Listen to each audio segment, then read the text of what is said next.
And technology is a resource liberating force. The cost of solar dropped 50% last year.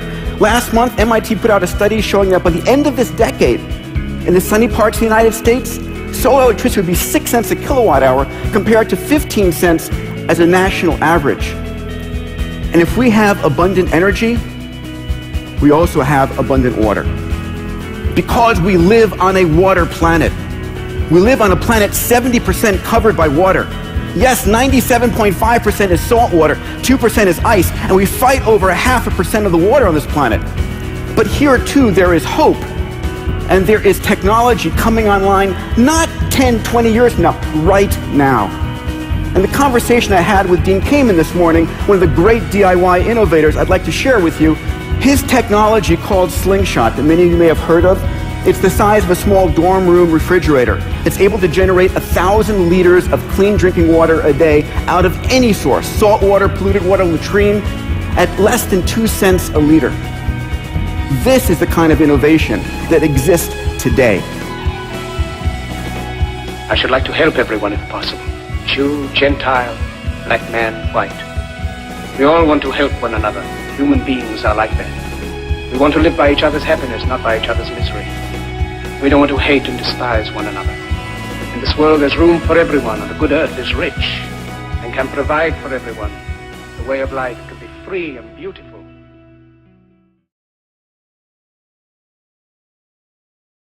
Is it possible that we human beings who are soft-wired for empathic distress, is it possible we could actually extend our empathy to the entire human race as an extended family, and to our fellow creatures as part of our evolutionary family, and to the biosphere as our common community?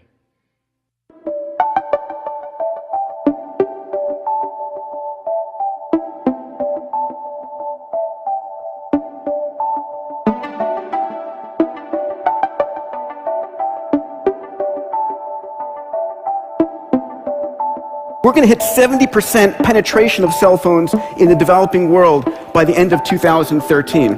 Think about it. That a Maasai warrior on a cell phone in the middle of Kenya has better mobile comm than President Reagan did 25 years ago. And if they're on a smartphone on Google, they've got access to more knowledge and information than President Clinton did 15 years ago. They're living in a world of information and communication abundance that no one could have ever predicted. Here is the biggest force for bringing about a world of abundance. I call it the rising billion. In 2010, we had just short of 2 billion people online connected. By 2020, that's going from 2 billion to 5 billion internet users. 3 billion new minds who have never been heard from before are connecting to the global conversation. And they will get healthier by using the tricorder, and they'll become better educated by using the Khan Academy, and by literally being able to use 3D printing and infinite computing more productive than ever before. So what could 3 billion rising, healthy, educated, productive members of humanity bring to us?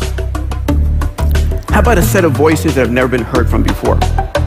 What about giving the oppressed, wherever they might be, the voice to be heard and the voice to act for the first time ever? What will these 3 billion people bring? What about contributions we can't even predict?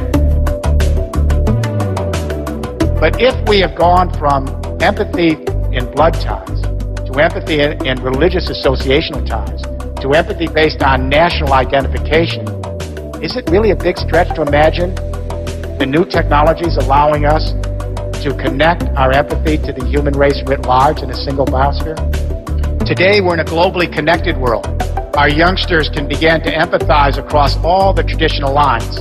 We almost can grasp the possibility of global empathy. The new communications, the ICT revolution, is open source, flat, peer-to-peer, and here's the key word: it's distributed.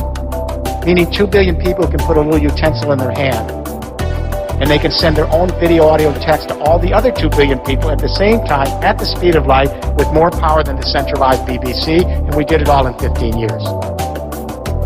We have heard the rationales offered by the superpowers. We know who speaks for the nations, but who speaks for the human species? who speaks for Earth?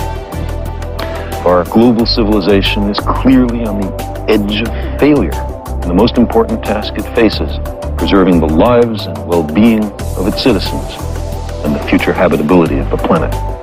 Shouldn't we consider in every nation major changes in the traditional ways of doing things, a fundamental restructuring of economic, political, social, and religious institutions? Fundamental changes in society are sometimes labeled impractical or contrary to human nature, as if there were only one human nature. But fundamental changes can clearly be made. We're surrounded by them.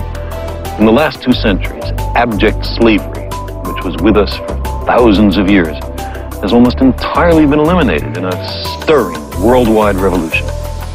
Women, systematically mistreated for millennia, are gradually gaining the political and economic power traditionally denied to them. And some wars of aggression have recently been stopped or curtailed because of a revulsion felt by the people in the aggressor nations.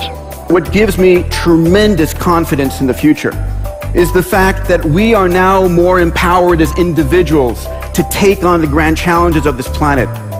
We have the tools with this exponential technology, we have the passion of the DIY innovator, and we have 3 billion new minds coming online to work with us to solve the grand challenges, to do that which we must do.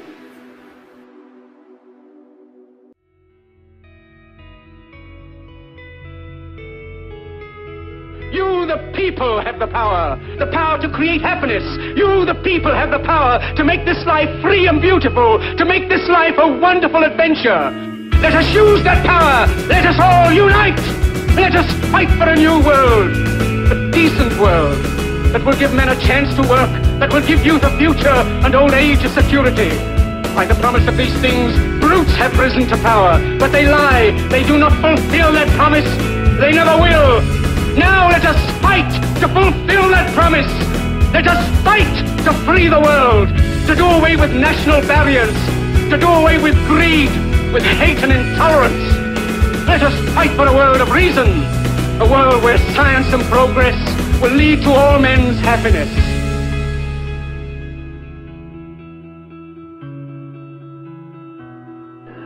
The old appeals to racial, sexual, and religious chauvinism and to rabid nationalist fervor are beginning not to work.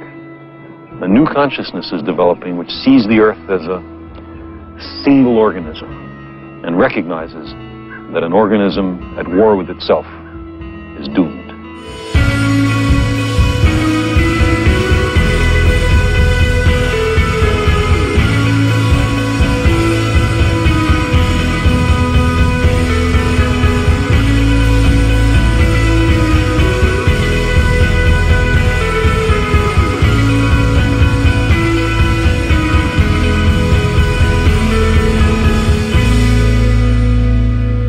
We are one